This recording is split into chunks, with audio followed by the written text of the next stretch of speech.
J'ai compris que c'est le théâtre. Putain, elle chante trop bien sur la radio. Ouais, elle chante trop bien. Si, c'est vrai, elle chante bien.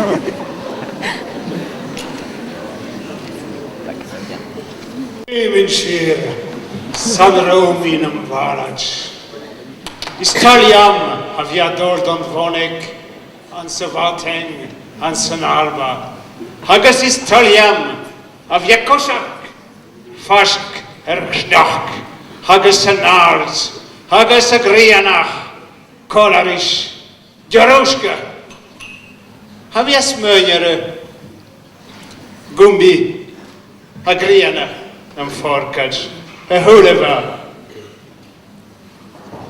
Voilà à peu près ce que veut dire ce texte. C'est un chant d'amour pour l'Écosse.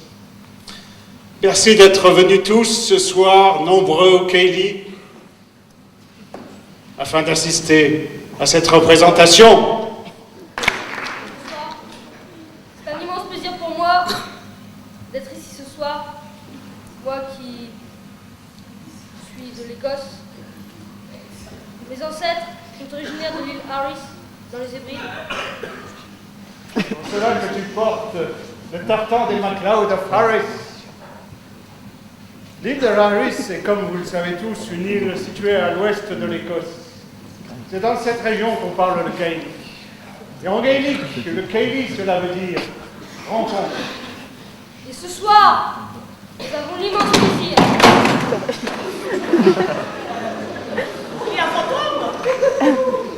de rencontrer un homme originaire du sud de l'Écosse, un grand homme de théâtre et un auteur réputé à Londres comme à Paris. J'ai nommé Sir Ronald McDonald.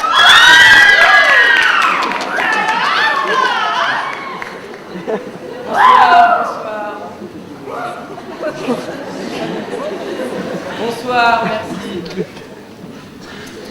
Traditionnellement, dans un Keighley, si l'on est musicien, on propose un morceau de musique, un poème en langue gaélique sur un air de harpe. Moi, je ne suis pas musicien. Je ne suis pas poète non plus. Je suis un homme de théâtre. Et je ne suis pas venu seul ce soir. Un homme de théâtre ne sait pas voyager seul. Vous avez sans doute entendu parler de l'immense succès que l'on m'a réservé à Londres pour la mise en scène de Macbeth de Shakespeare. J'en suis profondément touché et Macbeth m'a à ce point marqué que je m'en suis servi pour la pièce que vous allez découvrir ce soir. Mais avant de vous la dévoiler, à vous, Jean de Saint-Clair et de Guernigo, j'aimerais laisser ma place à la très talentueuse Rebecca Darlington. Elle nous offre ce soir en ouverture du Keighley l'une de ses tirades devenues légendaires.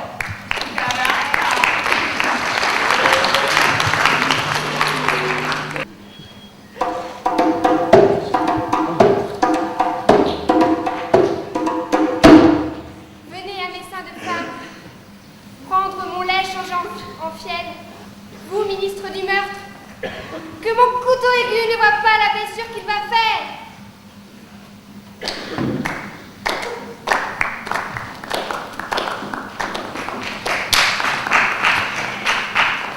Dans la pièce que nous allons d'abord monter à Wick, puis à Thurso, Rebecca Darlington n'aura d'autre fonction que de me seconder dans l'immense tâche de la mise en scène.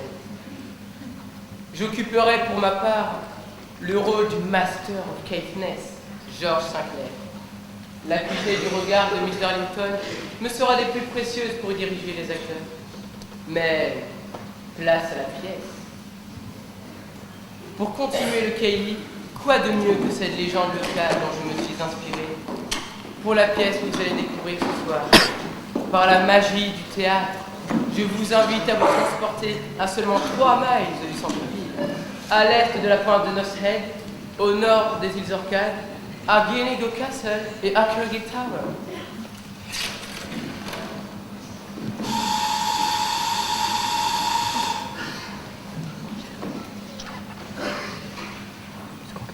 Restez assis, rêvez un peu. Vous êtes tout près de la falaise. Vous laissez vos jambes pendre dans le vide. Vous penchez la tête. L'océan gronde à vos pieds. La nuit engloutit peu à peu le beau ciel qu'elle laisse. Cette région tellement plate, après les monts du Sutherland, qu'elle m'a toujours semblé se confondre avec la mer. Pas un bruit.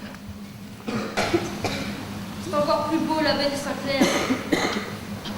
Quand le soleil se couche, quand le brouillard monte de la mer comme ce soir.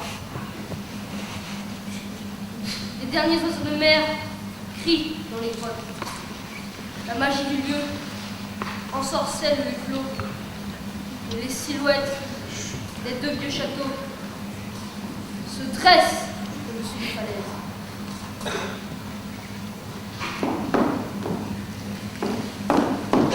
L'histoire se passe, vous le savez, il y a déjà quelques siècles. La lumière grise du ciel éclaire la mer comme ce soir. Dans la tour d'Uppergill, une princesse est enfermée.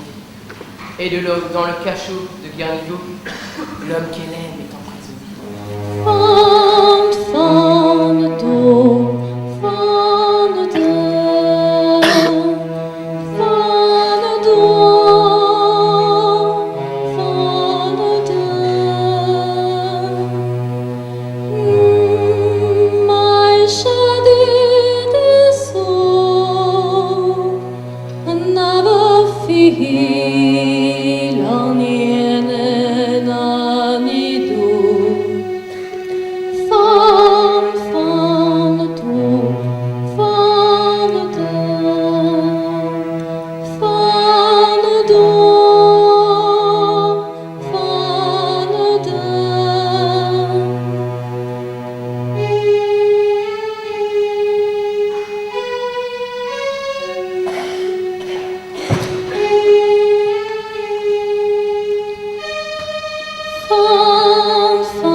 Another feel